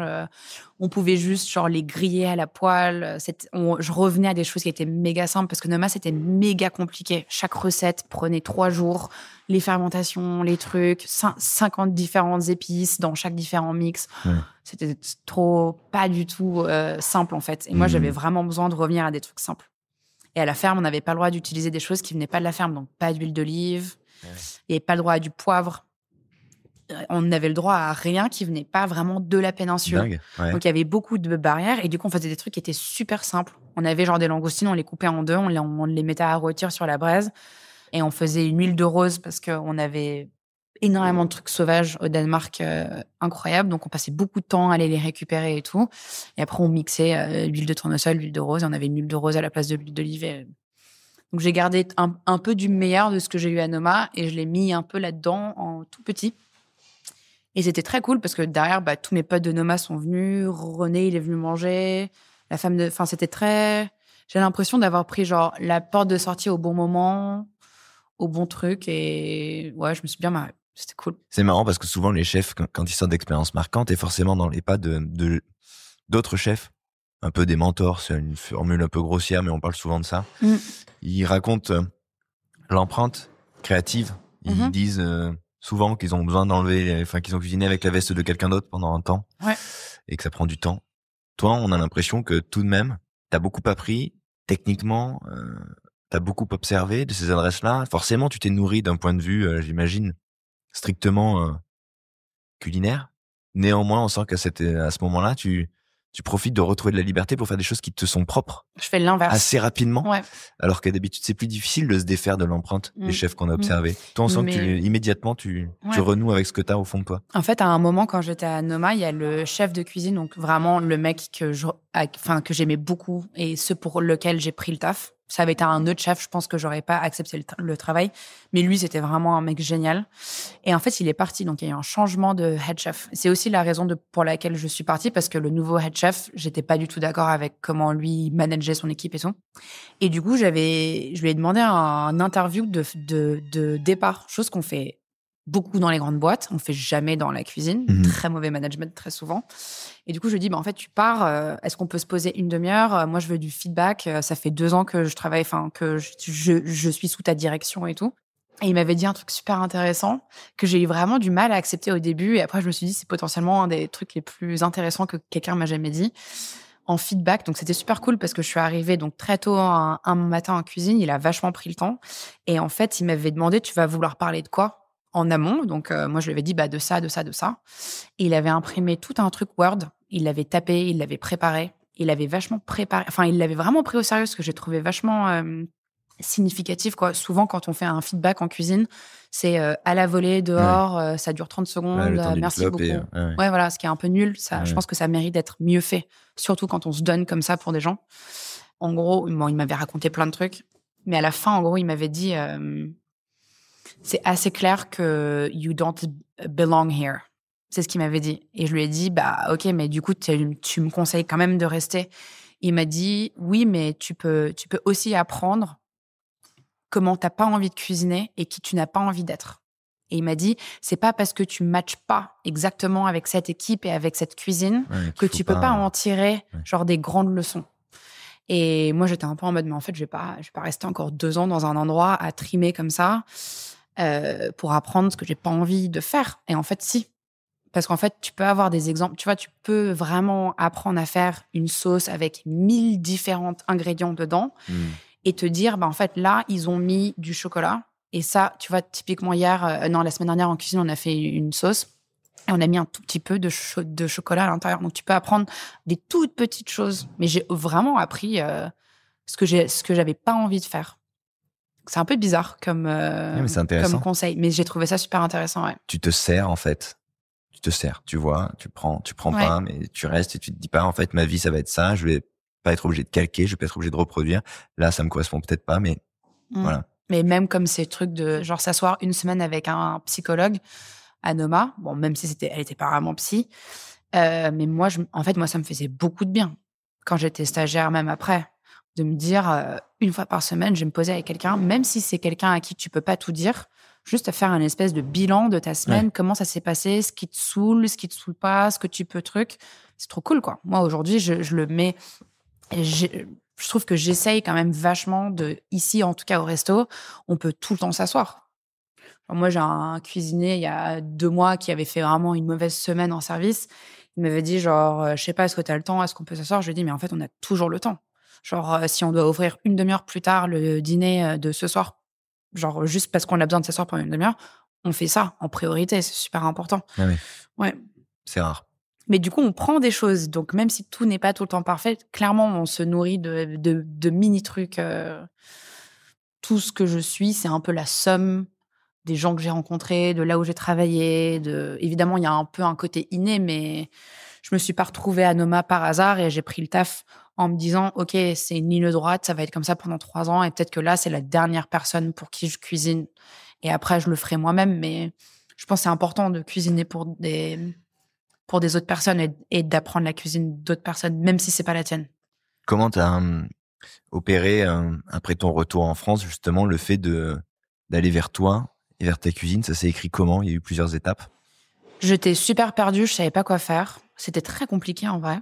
Et c'est un pote à moi qui m'a dit, vas-y, je vais t'aider. Il y a plein de gens qui font des résidences. Et moi, j'étais en mode, mais en fait, je suis pas connue du tout. Je suis pas non plus, je sors pas de Noma, genre je suis une grande sous-chef, je sais tout faire. J'avais pas du tout confiance en moi comme ça. Et j'avais pas non plus envie de faire des trucs comme ça. Et en fait, c'est lui qui m'a vraiment... c'était un soir de Noël, je me souviens. C'était un très bon pote à moi qui m'a dit ça. Il m'a dit, mais tu devrais trop faire ça, c'est trop chill. Tu dois... on t'ouvre une boîte, ça va marcher. Tu le prends au fur et à mesure du truc. Et il y avait un gros truc aussi qui s'est passé, c'est que j'avais mon chômage danois qui est rentré en jeu. Donc, j'avais 2 ans de chômage danois quand j'étais en France. Et c'était des lois... par rapport au Covid et tout. Et donc, en fait, financièrement, j'ai été vachement à l'abri. Donc, j'ai pas eu besoin d'aller travailler pour aller Direct. vivre. Mmh. Donc, j'ai eu vraiment une énorme chance j'ai 2 ans de maxi chill où je suis assez bien payée quand même. Et donc, je l'ai fait au fur et à mesure. Donc, j'ai envoyé des mails, des résidences, des trucs. Et bizarrement, ça a marché. Donc, à chaque fois, j'avais un énorme syndrome de l'imposteur. En me disant, mais trop drôle, je suis Pourquoi à moi? Carrousel Pourquoi je à me retrouve? Londres, les gens Ouais. ils sont en train de payer tant pour découvrir ma cuisine. Et en fait, est-ce que c'est vraiment bien, quoi? Genre, à chaque fois que je faisais un truc, j'avais jamais fait un baba avant. J'en avais jamais fait. Enfin, j'ai fait pas mal de trucs que j'avais jamais fait avant. Et j'étais en train d'apprendre à faire ma cuisine tout en faisant des résidences. Donc, c'est un peu chelou, quoi. Et comment les gens, ils te vendaient? Pourquoi ils venaient voir justement Alice Arnoux alors que... Bah, Noma. Ouais, c'était ça. C'est pour ça que j'ai fait Noma. C'est parce que c'est la plus grande porte d'entrée derrière pour Ouais. aller. C'était ça. C'est quoi la résidence qui t'a marqué ou t'as eu le sentiment qu'il se passait quelque chose et qui a pu être une forme de charnière ou de validation? Est-ce qu'il y en a eu une ou est-ce que ça s'est fait progressivement? Enfin, Il y a eu j'imagine. 2, je pense, qui ont vraiment changé un truc. Je suis allée au château de la Haute Borde. Je sais pas si tu vois. C'est un château très inclusif, très LGBTQ friendly, au bord de la Loire. Et c'est tenu par 3 meilleures potes. Et elles font des résidences un peu culinaires, artistes et tout. Et j'ai postulé, elles m'ont dit oui, c'était pendant tout le mois de juillet. Et alors, c'était pas du tout très gastro, c'est-à-dire qu'elles, elles voulaient juste une carte de snacking. Donc moi, je leur ai dit, bah, faut quand même que je me paye. Donc ce que je fais, c'est, je vais proposer un dîner spécial à vos convives le soir. Et moi, je m'occupe de tout. Je fais la plonge, je fais le truc. Après, il y avait 10 clients par soir, donc c'était très chill. Ce que j'ai beaucoup aimé, j'ai beaucoup grandi parce que elles étaient super sympas. Et en fait, on a beaucoup fait la teuf. Ah oui. Et donc en fait, j'ai découvert ce truc en fait, si tu veux aller te coucher à 4 heures du mat, et le lendemain, quand même faire ton dîner et ton truc et tout, mais en fait, t'as le C'est droit. jouable. Ouais. Et en fait, là, c'était pas militaire du tout. C'était l'inverse de militaire. C'était presque pas assez militaire. Je pense un peu dans la vibe. Mais Ouais, c'était un mois, ça va. c'était incroyable. C'est genre un super beau château. Ils ont une cuisine à l'ancienne. Il y a pas de plonge. Enfin, c'est vraiment, tu fais 10 pas en arrière par rapport à comment les gens y vivent aujourd'hui et les restaurants et tout. J'ai trouvé ça très libérateur. Et du coup, même dans la cuisine que j'ai fait là-bas, tout était à l'ancienne. Et t'es un peu obligé, tu changes ta manière. Il n'y a pas de plastique, il n'y a pas de sous-vide, il n'y a pas de pack-au-jet, il n'y a pas de trucs. C'est que des vieux moules à tarte. Donc, la tarte, elle colle. Donc, c'est très dans la démerde. Et j'ai passé vraiment un super bon moment, quoi. J'ai vraiment ce souvenir de... Putain, c'est ça l'été, quoi. Ouais. Ça, c'est l'été. Ça Un fait truc un longtemps peu que j'ai pas passé dépouillé, un été. brut. Ouais. Et puis, ça faisait longtemps que j'avais pas eu un été off. Ouais. Et puis, c'était presque un peu off parce que on se mariait, on buvait des coups, on finissait à 22h. C'était génial. Et après, évidemment, l'autre résidence qui m'a beaucoup marqué, c'était le Perchoir.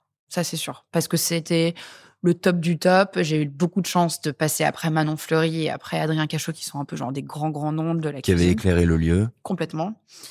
Et d'ailleurs, j'ai été très, très étonnée que le Perchoir m'a dit « Ok, vas-y, tu signes. Enfin, c'est toi qui prends le truc, quoi. » Donc, j'étais un peu en mode « Bon, bah, je suis ni Adrien Cachot, ni Manon Fleury. » Donc, c'était très stressée avant d'ouvrir. Mais qui va venir payer un menu à 85 €?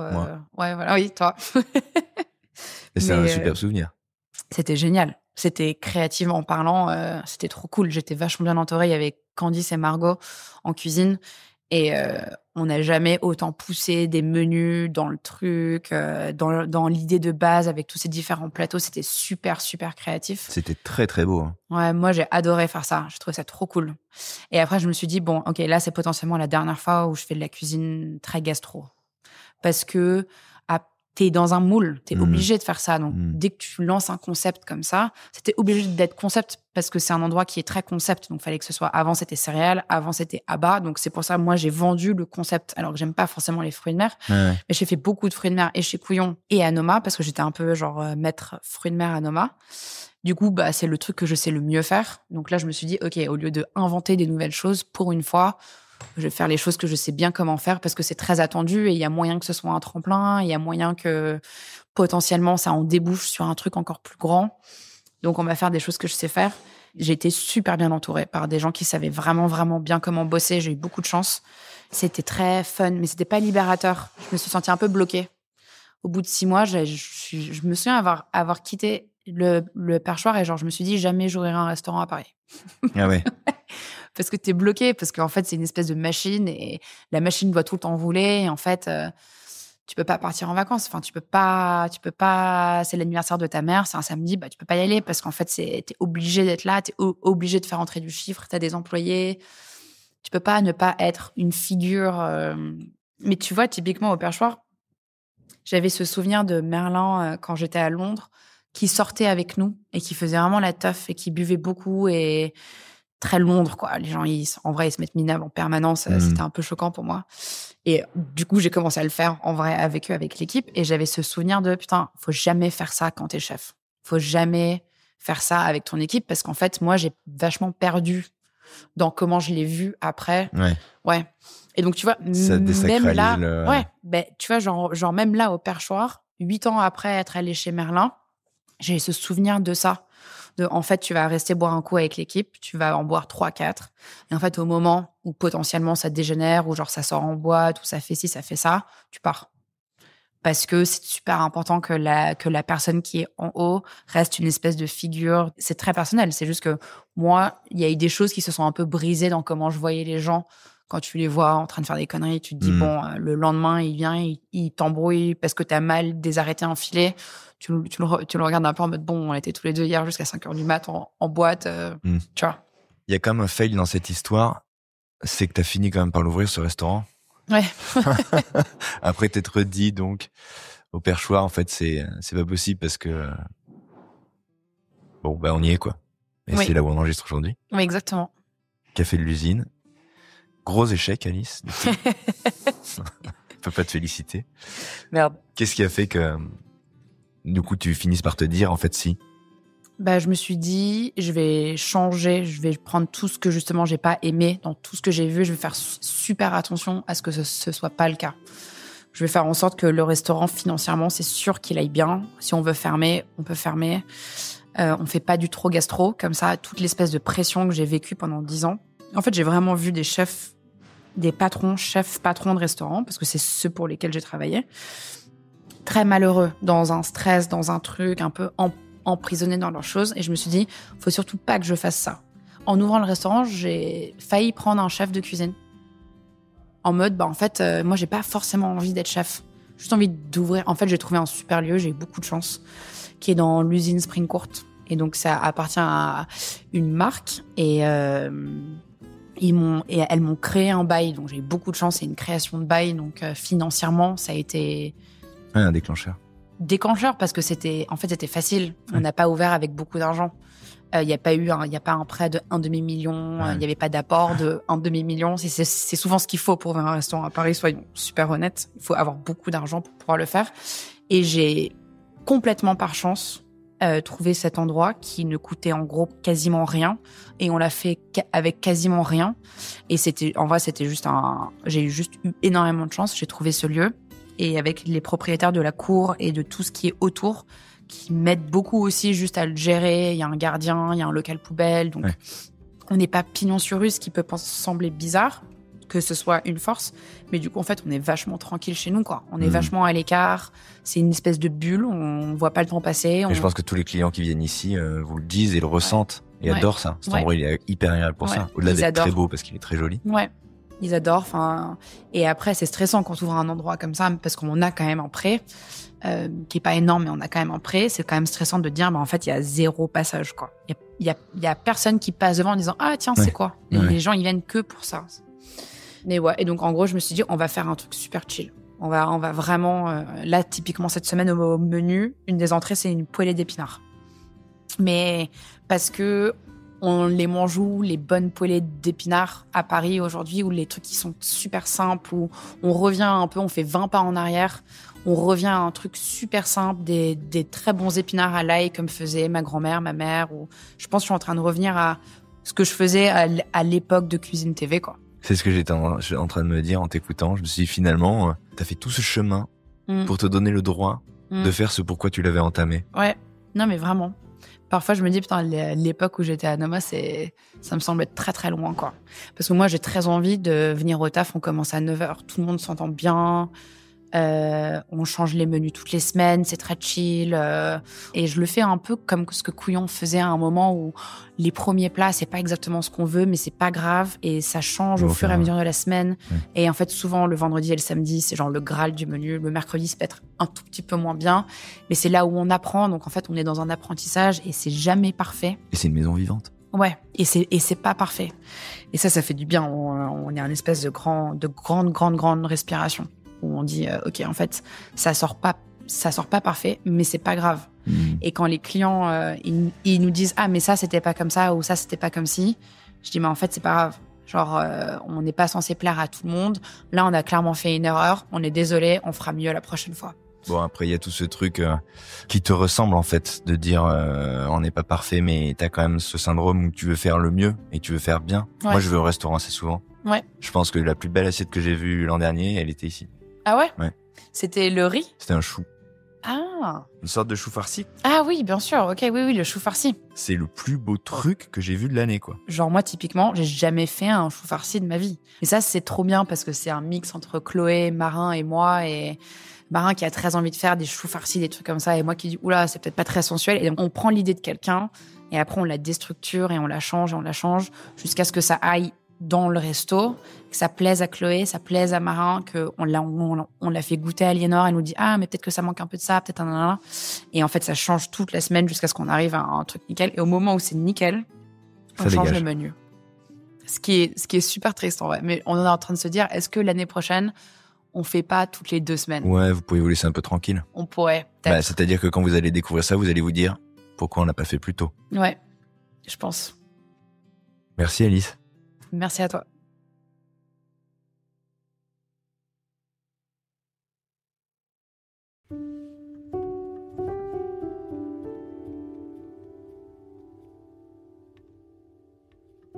Aujourd'hui donc, au fond d'une jolie impasse, le passage Pivert, il y a, entre les murs d'une ancienne usine aux murs blanchis, un mobilier tout simple posé sur une dalle de béton. Et cette cuisine franche et sincère, cette carte qui va droit, qui pense à donner parfois ce qu'on aurait oublié, une poêlée d'épinards, un joli chou, écoutez, une truite et un navet, des petits pois, une huile de rose et une crème crue, une sèche, un fenouil et des olives, du veau, des asperges juste glacées et une moutarde fermentée. 3 éléments, cuisinés simplement comme de bons haricots à l'ail que lui faisait sa mère un mercredi soir parce qu'il n'y a pas de raison et parce que simple, c'est bon. Je vous ai dit que j'étais heureux de partager cet épisode car cette cuisine me parle, car ce que fait Alice fait sens, parce que lorsque je l'ai découverte, j'ai su que ses assiettes étaient alignées, avec son histoire, son esprit, son geste et celui que j'étais à table. Des années plus tard, ça marche encore et je retrouve sa cuisine comme on retrouve la synthèse d'un long chemin en soi qui nous ramène aux seuls propos qui tiennent, à l'intention première qui l'a guidée depuis le premier jour vers la cuisine et qu'elle n'a pas lâché, qu'elle a rempli de tout ce qu'elle a vu et appris, parce que ce qu'on a entendu ici, c'est la construction d'une cuisinière qui ne s'est pas départie de sa conscience, de sa nature et de son envie, et ce, quelle que soit la brigade, les étoiles, le nom du chef. C'est l'histoire d'une jeune femme qui, au fond d'elle, sait depuis toujours finalement ce qu'elle veut et comment. C'est l'histoire d'une chef qui est parvenue à installer son propos sans rien bousculer, qui est arrivée à trouver son geste sans réinventer. C'est l'histoire d'une création humble et quotidienne, amusée, un peu espiègle et toujours portée par l'idée de faire le mieux. Si vous aimez la cuisine, si vous aimez ce qu'est le restaurant, il faut venir ici, au Café de l'Usine, il faut croiser le chemin de cette chef. Merci Alice Arnoux et à très vite dans tous les cas, ici ou ailleurs. Merci chers auditeurs, auditrices d'avoir écouté cet épisode jusqu'au bout, cette histoire qui moi m'a surpris par l'intelligence du parcours et du propos. En intro, je vous disais qu'à l'origine dans ce podcast, je cherchais à découvrir une face moins éclairée des grands noms de la gastronomie et au fil du temps, je découvre avec joie que la valeur n'attend pas en effet le nombre des années et que les grands noms, on peut aussi les révéler, il en est encore et en voici la preuve vibrante et réjouissante. On se donne rendez-vous très vite pour un nouvel épisode. N'oubliez pas de noter ce podcast sur votre plateforme, de le partager pour faire connaître ce travail et surtout celui de celles et ceux qui me font le cadeau de venir devant ce micro. Prenez soin de vous, cuisinez, faites le marché, on a envie d'asperges, de fèves, de petits pois. Allez au Café de l'Usine, saluez la chef et sa formidable équipe et parlez à votre voisin à la table d'à côté de votre podcast préféré. Salut!